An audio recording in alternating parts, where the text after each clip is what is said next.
Chapter 12. Life in the Villages. Let's learn. Land Revenue Policy, Permanent Settlement, Mahalwari System, Ryotwari System, Rise of Money Lending Class, Commercialization of Agriculture, Indigo Revolt. Indian villages were self-sufficient in the pre-British era. Most of the things that the villagers needed were produced in the village itself. The farmer was the owner of the land he tilled and had permanent proprietary rights over it.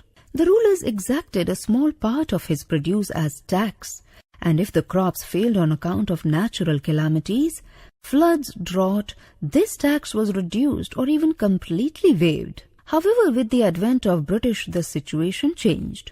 The company's agents now collected revenue directly from the farmers. The revenue was fixed and payable in cash only. Even when the crops failed, no relief from tax was given to the farmer. Let's learn how colonial exploitation affected the life in the villages. Land revenue policy and land settlements. Since ancient times, the main sources of livelihood for people were agriculture and its related activities. Hence, land tax had formed a principal source of revenue for all the emperors all over the world. In the 18th century, the main occupation of Indian people was agriculture. During the British rule, revenue from land kept on increasing, and the reasons for this were many. Earlier, the British had come to trade with India. Gradually, they wanted to conquer vast territory of India, for which they needed a lot of money. They also needed money for trade, buying of local goods and exporting them, projects of the company for maintaining the army, as well as for cost of running the administration. Info Hive. Land surveying techniques used by Raja Todarmal, Akbar's reign, still continued to be employed in many parts of India. The British carried out a number of land revenue experiments which caused great hardship to cultivators. They extracted taxes from the farmers to finance their policies and war efforts, both in India and abroad.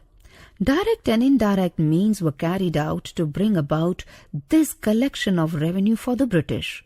All in all, the British wanted to make as much money as possible, and all the taxation policies of the company were designed to fulfill this objective. This affected the lives of the farmers who couldn't meet their daily needs because they had to provide the landowners and the collectors their share in the produce. Local administration failed to provide relief and natural justice to the rural poor.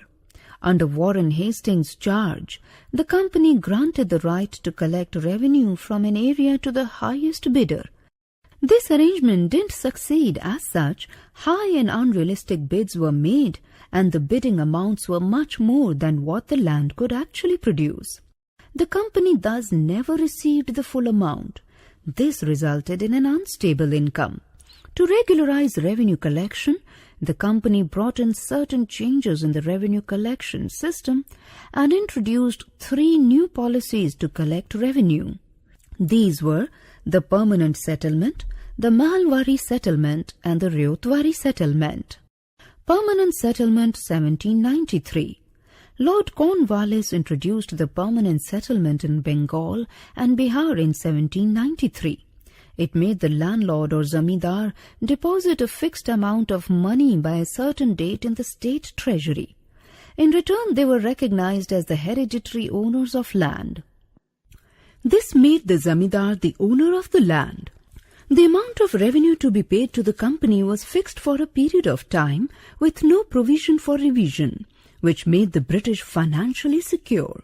Now they knew in advance as to how much revenue was coming in from a certain area. The zamindars also knew how much revenue was to be paid. If the zamindar extracted surplus revenue from the farmers, he could keep this extra amount for himself. So to get surplus revenue for themselves, they asked the peasants to increase production. But if the zamindar failed to pay the fixed revenue on time, his land was sold off to another zamindar. The British stood to benefit from this settlement as it ensured them a fixed and regular income without the trouble of collecting it from each peasant. The new class of zamindars that emerged became their political allies. They supported the British in times of need and acted as a buffer between them and the peasants. This class in fact supported the British against the freedom movement. The peasants though suffered greatly as the revenue rates were very high, and if they did not pay in full, they could be evicted. Zamindars asked them for increased production but never invested in inputs. Thus, while the production decreased, the revenue demands of the zamindar went up. To pay the revenue and avoid eviction, the peasant borrowed money from the local money lender, and once in debt, could never get out. Malwari System 1822. In 1822, the British introduced the Malwari system in northwestern provinces, Punjab, the Ganga Valley, and parts of central India. In Malwari system, land was commonly owned by a group of villages called mahals. The task of collecting the revenue and paying it to company was given to the headman of each mahal. The revenue demand was not fixed, but could be revised periodically. Here all the proprietors or heads of mahals were jointly responsible for paying the sum of revenue assessed by the government. Unfortunately, it brought no benefit to the peasants as the British demands were very high. Ryotwari system. The Ryotwari system was introduced by Thomas Munro in the beginning of the 19th century in many parts of Bombay and Madras presidencies. This system is also called the Munro system. Brain tickler. What amount of money does the Indian farmer pay today as land revenue? Here, the land revenue was imposed directly on ryots or peasants, the individual cultivators who actually worked on the land. The peasant was recognized as the owner of the land as long as he was able to pay the revenue. The revenue rates were fixed according to soil fertility. However, the exploitation continued with the high revenue demands. Let's learn how the economic policies implemented by the British changed the social structure of Indian society. Rise of the new money-lending class. Time-bound and excessive demands of revenue by the British government, frequent failure of crops and expensive social customs like festivals and marriages forced the peasants to take loans from money lenders as they could never think of selling a part of their land to pay revenue. Land was considered mother, Bharat Mata. This created a new social class of money lenders loyal to the British. These money lenders often exploited the peasants by charging high interest rates. A class of corrupt money lenders grew as an intermediary class. They often used unfair means like false accounting, forged signatures, and thumb impressions. The new legal system and the policy introduced by British only helped the money lenders who were either local merchants or landlords. In most cases, the peasants failed to pay back the loan with full interest. Thus, their lands gradually passed into the hands of the money-lending class. Soon there grew a class of landless peasants. Info hive. In mid-19th century, 80% of the farmers in India had unpaid debts. Exploitation by the zamindars. The new revenue estimation and collection systems created a social class of zamindars who had no concern for the welfare of the farmers and whose sole interest was in extracting the maximum from the farmer. They made no effort to improve agriculture or provide necessary inputs. There were no irrigation facilities, and peasants depended entirely on the monsoon. Nor did they provide any relief or assistance during crop failure. Upon non-payment of revenue, the peasant was evicted from his land by the zamindar. Commercialization of agriculture. Another major economic impact of British policies in India was the introduction of a large number of commercial and cash crops such as tea, coffee, indigo, opium, cotton, jute, sugarcane and oilseed in the 19th century. Different kinds of commercial crops were introduced with different intentions. Indian opium was used to balance the trade of Chinese tea with Britain's in the latter's favor. The market for opium was strictly controlled by British traders, which did not leave much scope for Indian producers to reap profit. Indians were forced to produce indigo and sell it on the conditions dictated by the British. In tea plantations, ownership changed hands quite often. The workers on these plantations worked under a lot of hardships. Commercialization of agriculture further enhanced the speed of transfer of land ownership, thereby increasing the number of landless laborers. Infohive.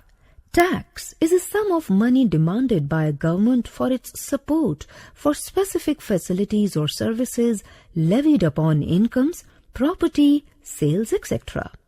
It also brought in a large number of merchants, traders and middlemen who further exploited the situation. India turned into an agricultural colony, catering only to the British economy. Let's see the example of indigo. Indigo, a case study. Indigo is a blue-colored dye obtained from indigo plant. It is used to dye cloth. There was a great demand for it in Europe, since the Industrial Revolution had completely changed the British textile industry, and indigo was considered to be a cheap and lasting dye for woven cloth. Britain's climate being not suitable for indigo cultivation, it sourced the dye from the West Indies and North America. The complete collapse of indigo plantations in these areas in late 18th century forced the British to source it from elsewhere to feed its booming textile industry. It was then that Britain turned to India for its indigo needs. Indigo was grown under a different system where all farmers were compelled to grow it on 3/20th part of their land. Unfortunately, cultivation of indigo left the land infertile for some years, and also indigo cultivation was a labor-intensive task. Moreover, as the farmers got a measly price for indigo from the British traders, they were reluctant to grow it. The peasants now depended on the British planters to sell their produce during harvest time. Because the peasants now shifted to commercial crops, food grain production went down. So, less food stock led to famines. It was therefore not surprising that the peasants revolted. Indigo Revolt, 1859-60. The Indigo Revolt of Bengal was directed against the British planters, who forced peasants to take advances and sign fraudulent contracts, which forced the peasants to grow indigo under terms which were against the interest of the peasants. The revolt began in Govindpur village in Nadia district, Bengal. It was led by Digambar Biswas and Bishnu Biswas, who organized peasants into a counter-force to deal with the planters' lathials, armed retainers.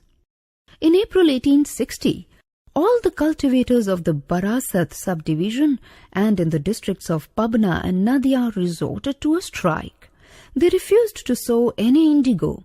The strike spread to other places in Bengal.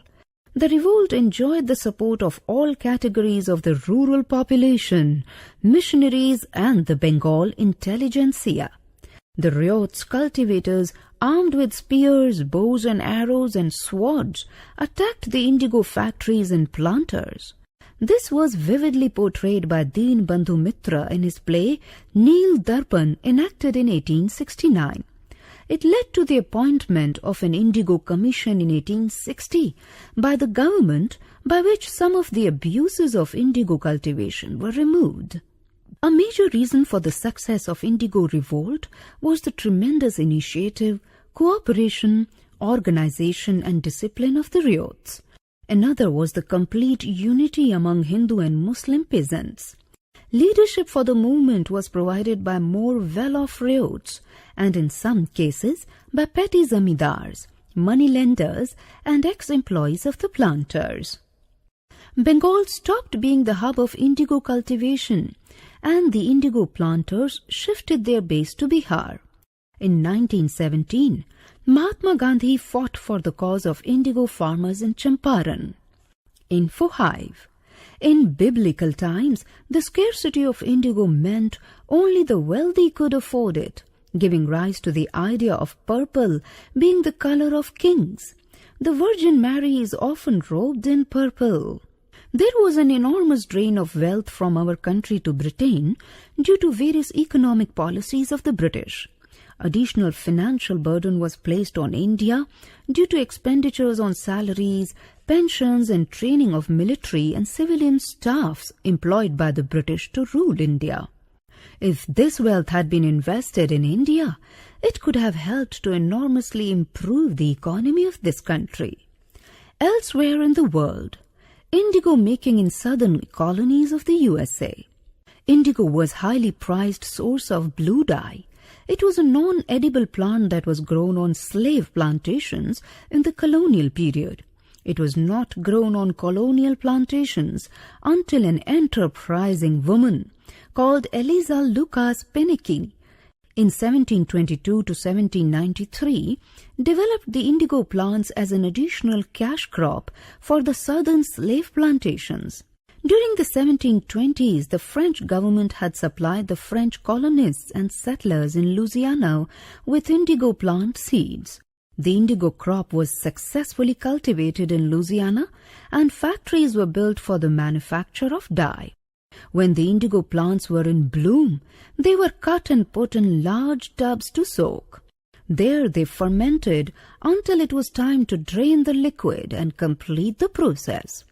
Different blue-shaded dyes were obtained from the leaves of the indigo plant, ranging from bright blue to violet and purple. A variant of the indigo plant is native to South Carolina and Georgia. The English encouraged the American colonists to produce indigo as it was highly dependent on Spain and France for this dye. So the indigo plantations flourished.